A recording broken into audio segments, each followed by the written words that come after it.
जय हिंद दोस्तों, KP Saraswati classes में आपका स्वागत है।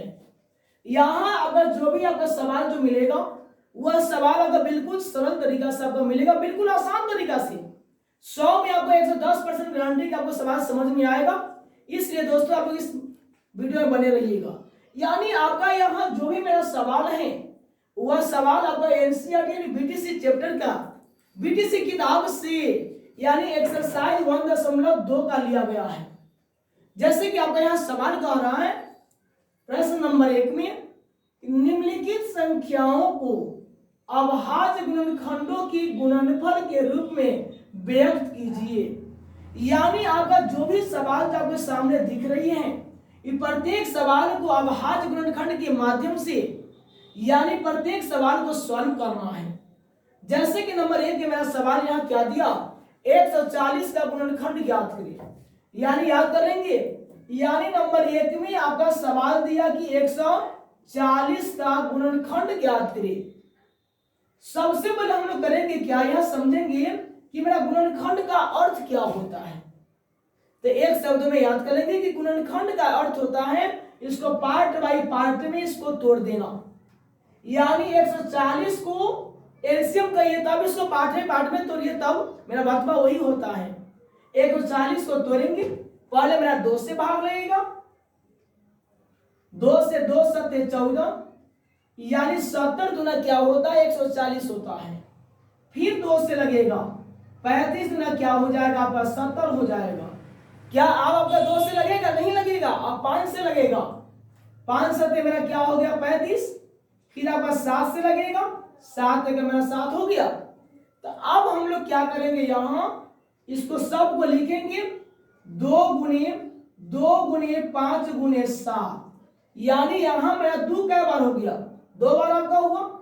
2 के स्क्वायर गुने मेरा 5 गुने 7 यही मेरा क्या हुआ 140 का आपका गुणनखंड हुआ। इसी प्रकार से हम लोग क्या करेंगे 156 का निकालेंगे, इसी टर्म के माध्यम से निकालेंगे। नंबर 2 में 156 के निकालना है।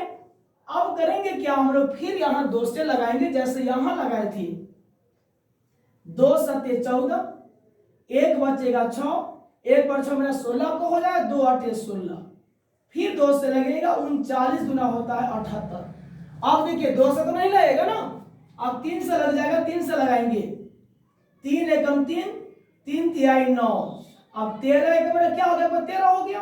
तो पहले मेरा 2 से लगा, फिर उसके बाद 2 से लगा, उसके बाद 3 से लगा, उसके बाद 13 से लगा।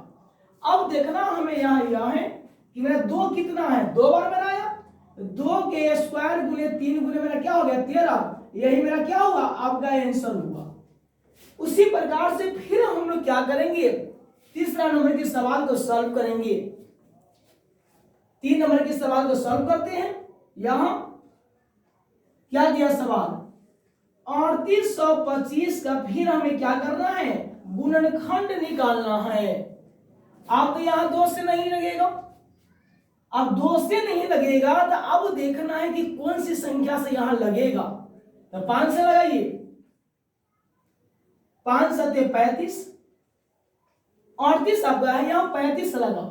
तो अब यहाँ 5 सत्ते 35 बचेगा कितना 3 बचेगा ना, 3 2 मेरा क्या हो गया 32 आपका हुआ।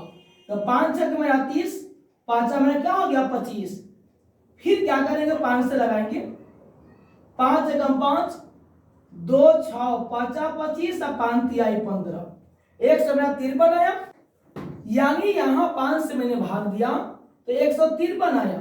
फिर 5 से देंगे, 5 तिहाई 5 से नहीं लगेगा, आप 3 से लगाइए, 3 बचे 15, 3 एकम 3, फिर 3 से लगेगा क्योंकि 17 तिहाई मेरा 51 होता है, 17 तिहाई 51, फिर 17 एकम मेरा क्या 17 आपका हो गया। अब देखिए फिर इसको लिखेंगे 5 गुने 5 गुने 3 गुने 3 गुने 17 यानी मेरा 3 भी आपका 2 बार आया, 5 भी आपका 2 बार आया। लिखेंगे इसको 3 के स्क्वायर गुने 5 के स्क्वायर गुने मेरा क्या हुआ 17, यही मेरा क्या निकला आपका आंसर निकला।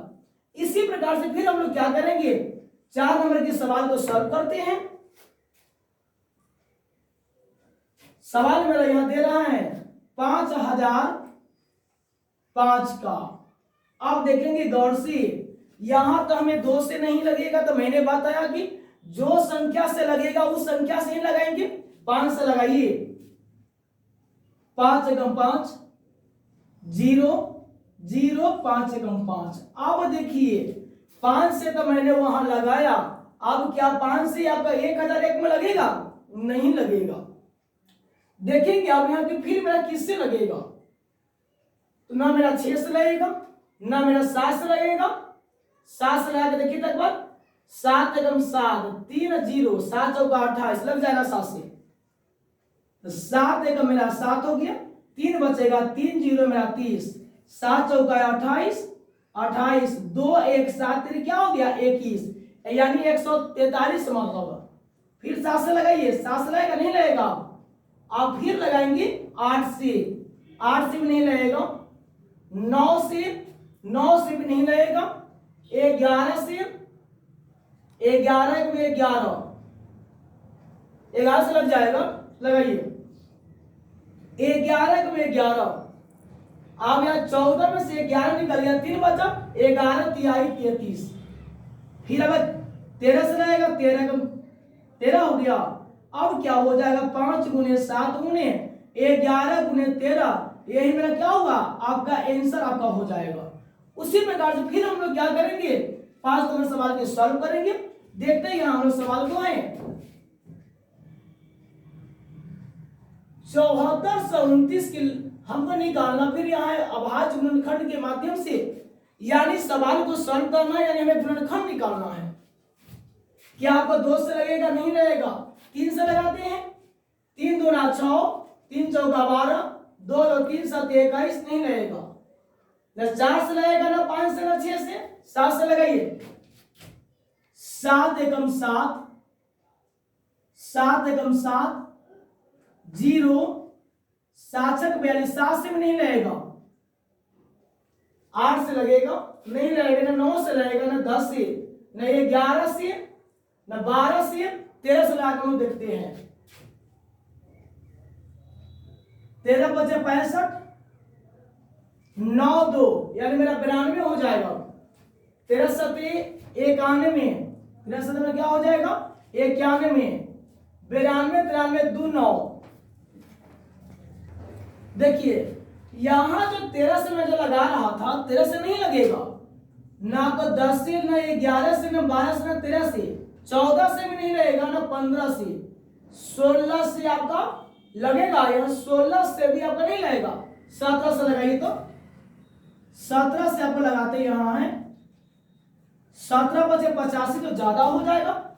17 चौका 68, 68 यानी मेरा 6 बचेगा, 6 2 यानी मेरा 62, 17 तिहाई 51, 17 तिहाई मेरा क्या हो जाएगा 51, 51 तो आपका यहाँ 9 2 कितना हो गया मेरा 11, 11 पर 9 यानी मेरा हो जाएगा 119। 17 बचे 45, 17 छक 117, 7 119, 17 7 7 मरतबा फिर में लगेगा। अब देखिए 17 से तो लगाया आपको 437 मरतबा लगा, फिर यहाँ 18 से देखते लगते लगेगा ही लगेगा, 18 से तो भी नहीं लगेगा। आपका यहाँ 19 से लग जाएगा। देखिए किसे 19 दूना मेरा 38, 38 यानी 5 और 7 57, 19 का मेरा 57 आपका हो जाएगा ना। 23 मेरा बचा, फिर 23 से लगाइए, 23 से कम 23 हो गया, तो पहले 17 से लगा, उसके बाद 19 से लगा, उसके बाद 23 से लगा, ये मेरा क्या हुआ आंसर आपका हुआ।